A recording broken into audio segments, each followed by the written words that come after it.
乡亲时代好朋友，大家平安，大家好，欢迎收看《华视台语新闻杂志》。2019新型冠状病毒在全球继续在传，比较起来，台湾大部分的确诊的病例，拢会当对到感染源，所以病毒并无大规模来扩散。但是台湾发生第一件病院群聚的感染，第34例，一个50多岁太太，伫北部的病院住院的时阵，疑似甲病毒陆续传染予护理人员、清洁工甲陪病的家属。疫情指挥中心下令，要求各大病院启动分层分流，伫病院入口都甲有医师镜头，也则是为疫区回国的病患，甲一般的病患来隔开。病院的护理人员甲清洁人员嘛要分组无同款的单位，专职分工。讲起来，医生甲护理人员实在辛苦。因徛伫第一线，救治民众的生命健康，爱阁来对抗病毒，防止疫情伫病院来扩散，身心拢承受真大压力。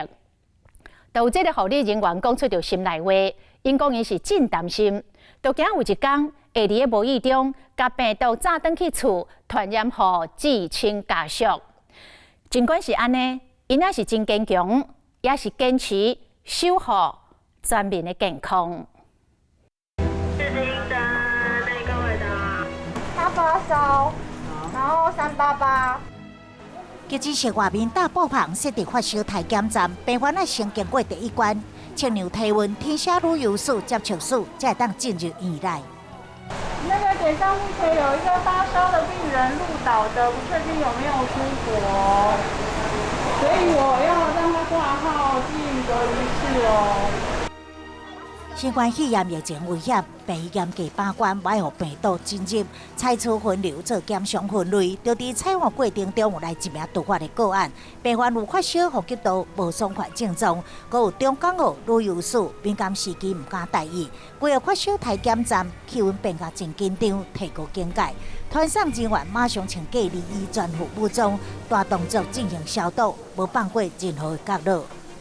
刷来发烧病患被传到第二关，抽血检验甲照电工，拢得爱刷到户外进行检验报告，发现肺部异常，急诊室方面马上升级，搁再请隔离医。健康急诊通道直接送往负压隔离病房。那只要很严重的有肺炎需要住院的，我们就安排好动线病房，那他就管制我们的动线，然后就让他到病房住院。就不需要经过急诊，或者是在急诊的某个地方，还是在普通病房先等隔离房等等，这样比较可以让医院保留那个干净的区块跟可能是有病毒的区块了。各规家防疫应对各种突发状况，已经加做急诊室的日常。以成功病院为例，平均一天就有10个以上需要采检的案例，守伫防疫第一线医护人员承担着真大风险。其实你说同仁会不会担心？会。我们这边就是说，我们的隔离防护要做好，然后多洗手。回家第一件事情不要先抱小孩，先洗澡，洗完澡再去碰孩子。那我们的义务可能就是说跟家人的先分开洗。2月29，中央流行疫情指挥中心宣布，台湾爆发首件院内感染事件，案例编号第34号确诊妇女，伫北部病院住院时，陆续传染予护理人员、清洁工甲陪病家属，防疫第一线共襄见证。第一层的把关，应该是守得住医护人员。好，我们大概总共采了79位嘛，那除了里面就有36、37、38这样的个案。那剩下其余的76人也都是阴性。要求所有的医院呢要拟定一些管理原则那么用分仓分流的概念来做，从入口就要开始进行，那么包含住院的分流就医的分流。那么至于分仓的概念呢，除了病人的收治之外，也要求工作人员分仓，依据他的这个服务工作的内容，那么划定一定的区域范围。指挥中心要求各病院分层分流，病院嘛要扩大防疫规范。台大病院住院病人只会当有1名陪病者，每时段访客限2名。新光病院陪病家属嘛只限1名。107个医务门禁管制，和平园区是专职病院，禁止一般探病。哪到中间一般病房嘛暂停探病。专家提醒，台湾防疫爱求关登记。台湾现阶段来讲，社区感染的部分大概是比较轻度的阶段。我觉得现在提高到1级的防疫的层次的时候，疾病管制署就应该集中在检疫防疫的部分。那么他们依照现在的一个策略，就把目前在做的能够维持就尽量维持。那如果那个能量越来越大的话，他们要不要全部的所有人都做筛检？那你要每个阶段要选定什么特殊的人才去做。防疫精线，医护人员承受真大压力，但是因无袂记哩，正就护理界起草意愿，对疫情爆发以来，尽心尽力迎战疫情。2月初3深夜11点外，第一架对武汉飞台专机到桃园机场，医师护理人员包括未通风，进入第一线替乘客做初步体检。247个人当中有1个人发烧，2个人有无爽快，马上转往病院隔离治疗。经由专机返台的疑似个案呢，会按照规范先由救护车再往感控通道直接送进负压隔离病房。个案我们会经由我们医院的感控1号电梯，沿着这7A 病房的一个路径走。行感控通道遵照标示行，呼吸随着确诊的个案完全袂甲一般人接触，直接进入负压隔离房。其他进入检疫所带伤甲民众14天内并会离开，生活起居拢是由护理人员小心照顾。伫病院服务36天的督导长傅碧英，若是到机场接机，嘛首先负责检疫所的照护工作。2月3号大概中午，我们也才接到这样的指令说，2月3号我们必须要有9个人到机场去做这个接机的动作。好，所以护理科也是很快的就招募到9个人。害怕，我想多少吧，因为对这个任务其实不是那么的，就是很事发突然。那这也是第一架专机，整个的算是 SOP 吧。说实在，连我都不是那么的确定。因为受病风险愈悬，心中要承受偌大心理压力，外界是无法度想会到的。面对头一次专机飞台，和检疫所内面一举一动拢备受关注。专职病院每天派出5位人员轮班，依赖护理人员因拢是自愿的，嘛拢希望当加入团队替台湾对抗疫情。有医护经验25年的张素官护理长，嘛是伫自愿的名单内，第一天的检疫所工作混乱，哪会面对病毒的威胁，搁会安大真心的惊吓。阿北他就咳嗽了一声，那他太太就很紧张。结果我就问了北北说：“哎，北北你是咳嗽不舒服？”那阿北就很紧张，太太更紧张，马上回答说：“你不要乱讲话，他没有咳嗽啦，他没有咳嗽。”那事实上，其实我们就可以同理到，他们很怕被贴标签。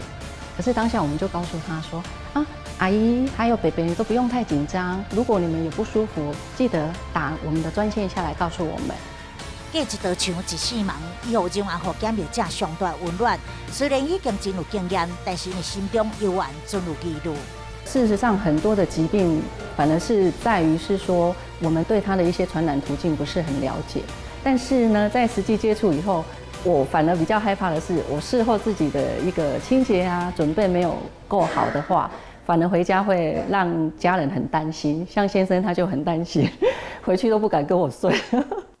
护理长甲这阵资深的医护团队，当讲拢经历过17年前的 SARS， 带着抗疫经验，继续免惊放弃。当年 SARS 的时候，其实我那时候小朋友很小，那我的公婆就叫我把工作辞掉。可是当时我就觉得我没有选择到逃兵了，更何况是这一次新冠肺炎。面对新病毒，这是护理人员不可抵抗拒绝的使命。这份勇敢态度，嘛感动在检疫所内面的民众。拢用纸条啊写心内上深的感谢。我们经过一间房间，然后就在他的门口看到一张小朋友画的漫画，然后他画了一台东方航空，然后前面有我们全副武装的工作人员，然后上面写着感谢叔叔阿姨。好，那时候真的就觉得所有一切值了。上前线防疫工作是免有死角菜，但是要真正阻绝病毒的侵袭，上调是爱全面防疫，防止社区传播，就爱对里外生活做起。伫公司担任客服部客位的米莉，一到公司先量体温、量喙暗、手部消毒，就连倒面嘛拢爱试一遍才安心。像我现在外面排队，或者是可能买不到酒精跟口罩的情况下，可是公司这边依然提供了足够的口罩跟酒精。为了避免员工出入公共场所，摩擦改采外送物件，开会改做电话连线，同时减少出差甲出国，防疫彻底执行。伫台北市公务里，里长做好充分的准备，小朋友经常会去摸到公园的游乐设施，全部用消毒水清一遍，公共空间、门花嘛拢无落错。我们供应给里民一些基本防疫的措施。台湾水的话，我们跟清水一起做调和。将漂白水透布调和了后，发放予里民使用，还对居家消毒做起，就感染科医师担心，台湾目前的懒散社区感染，恐惊会对家庭传播链脱离，进入社区无明显的传播。我们现在面对的病毒是一个非常狡猾的病毒，它没有症状，它也会传染，所以它已经进到很多的社区里面了但是它的量并不很多，大公司呢，他们都应该要有应变计划，因应出国或是交通这样引起来自我隔离的话，大家都用视讯的啦。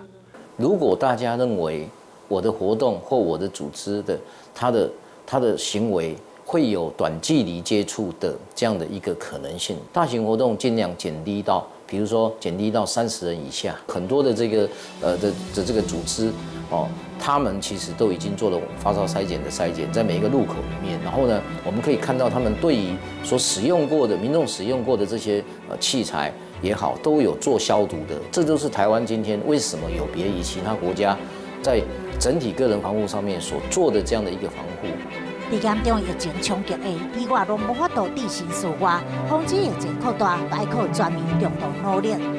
嘛敢在有这第一线医护人员无私的奉献，用热情甲专业帮助台湾度过艰难时刻。